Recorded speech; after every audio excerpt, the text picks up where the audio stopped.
Welcome to Too Fond of Books. My name is Janelle, and this is my wrap-up for week 1 of Cloak and Dagger Christmas. So, yay! Welcome to Cloak and Dagger Christmas! I am so excited. I've been really enjoying the mysteries I've been reading this month for Cloak and Dagger Christmas, so let's just dive right into it. The first book that I read for Cloak and Dagger Christmas was to fulfill the prompt of the dining room, which was to read a closed circle mystery or a mystery set at a hotel or a dinner party. And so I read An Unwanted Guest by Shari Lapena. This is her book from 2018, I think. I've read one other Shari Lapena, but this one intrigued me because it is set at an isolated hotel, small hotel in upstate New York, where there are 10 guests and 2 staff. The rest of the staff have not been able to come in because of a blizzard, an ice storm, and so because of this ice storm, the hotel gets completely cut off. So I'm thinking, okay, this is exactly what I like in an isolated closed circle mystery. So I was super excited to read this one. It's told in the third person omniscient, so you get into everybody's heads. And it's told in the present tense.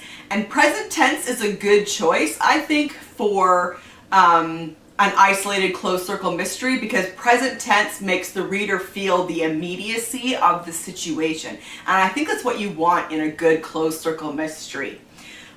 So the hotel is cut off because of the ice storm. It already has no Wi-Fi because that's considered part of the charm of this particular hotel.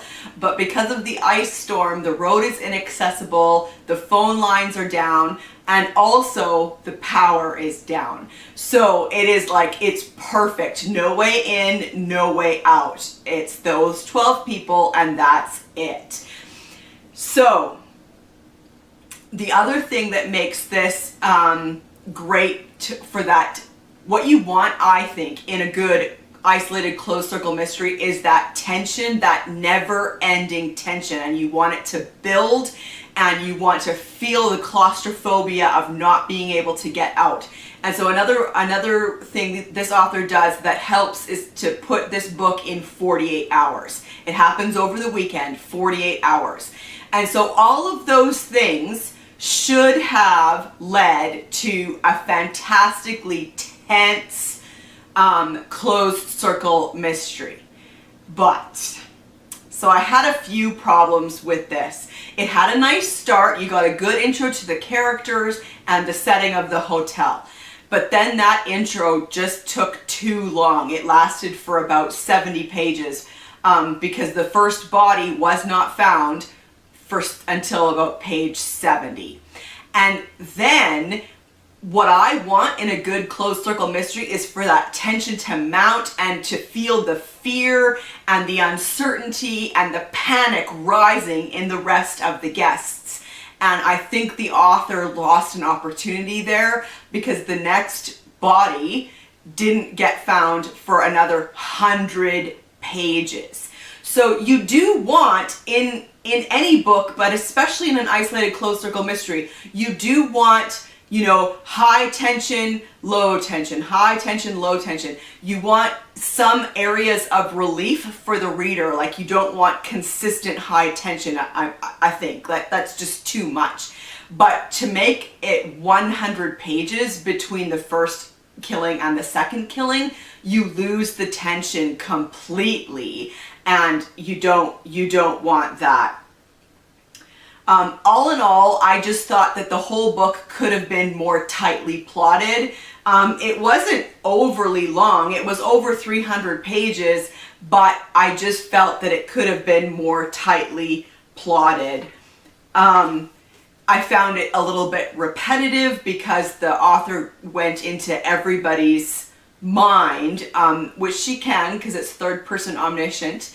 But often they were just feeling the exact same thing, so there was really no point in doing that. The only time you want to do that is when you want to reveal clues or, you know, character information. So this wasn't only an okay one for me. I gave it 3 stars. And then I read a book that counts for the ballroom, a book that has a party in it, and that's A Lady's Guide to Etiquette and Murder by Dianne Freeman. Now this one was really fun. This was also published in 2018. This is a historical mystery. It's set in London primarily, in 1899, I believe it's 1899. Yes. And so this one was just super fun. I mean, first of all, look at this cover.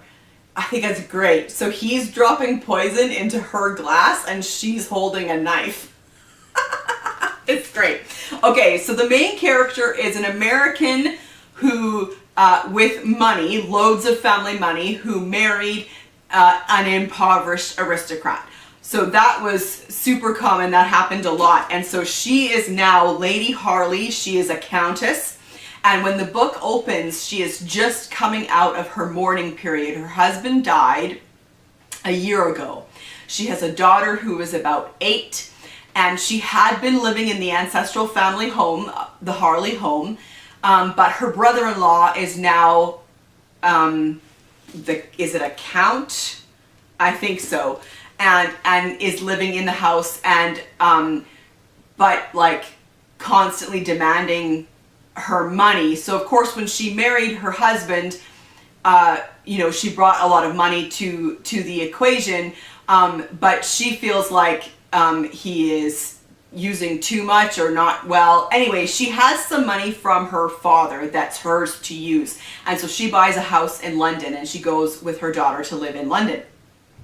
And then her sister arrives from America. Her mother wants her to bring her sister out. She wants her to have a London season, as it were. Her aunt also shows up as the chaperone for her sister. And so she is planning on doing the season with her sister, which involves a lot of parties and balls and events.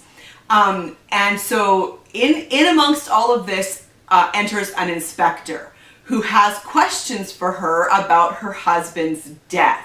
So she's dealing with that, and also there has been thefts happening among her set. So, you know, lords and ladies and kind of the upper crust are having jewelry and small items are stolen during or shortly after events.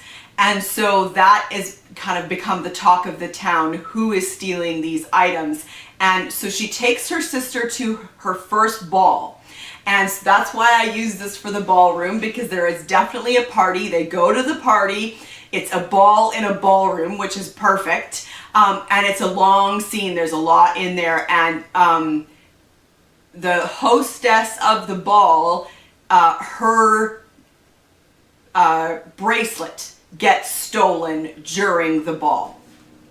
So this one was just super fun. I really enjoyed it. I liked the style of writing. It was a little more lighthearted, but with interesting characters, an interesting mystery. And I just thought it was super fun. I gave it 4 stars. And then I also read the group read for Cloak and Dagger Christmas, which was The Birds by Daphne du Maurier.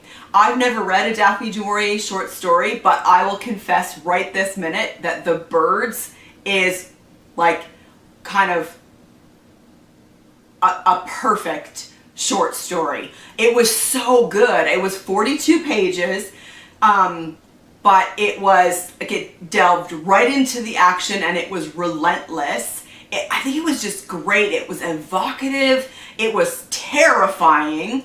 And I love that she never explains why the birds are behaving the way they are. And I think that's brilliant because it actually makes it scarier. So the main character is Nat, and he has a family. He has 2 children. He works on a farm, and he just notices one day that the birds are acting out of character.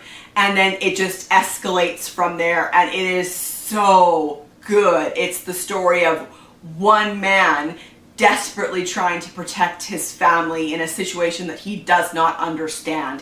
And I just loved it. It was so good. And so here's an example of the style of writing. Covering his head with his arms, he ran toward the cottage. They kept coming at him from the air, silent save for the beating wings, the terrible fluttering wings. So yeah, it was great. It was terrifying, tightly plotted, with great mounting tension. I loved it. I loved it. So I need to show you this little, I made this to show when I've read books for each prompt. So you can see I have colored in red for the dining room and the ballroom, and I will show you this each time I do a wrap up to show you how I'm doing. I'm going for all 9 prompts, so we'll see how I do. So what do you think? Have you read any of these books? I would love to talk about them with you in the comment section down below, and I will see you for another video soon. Bye.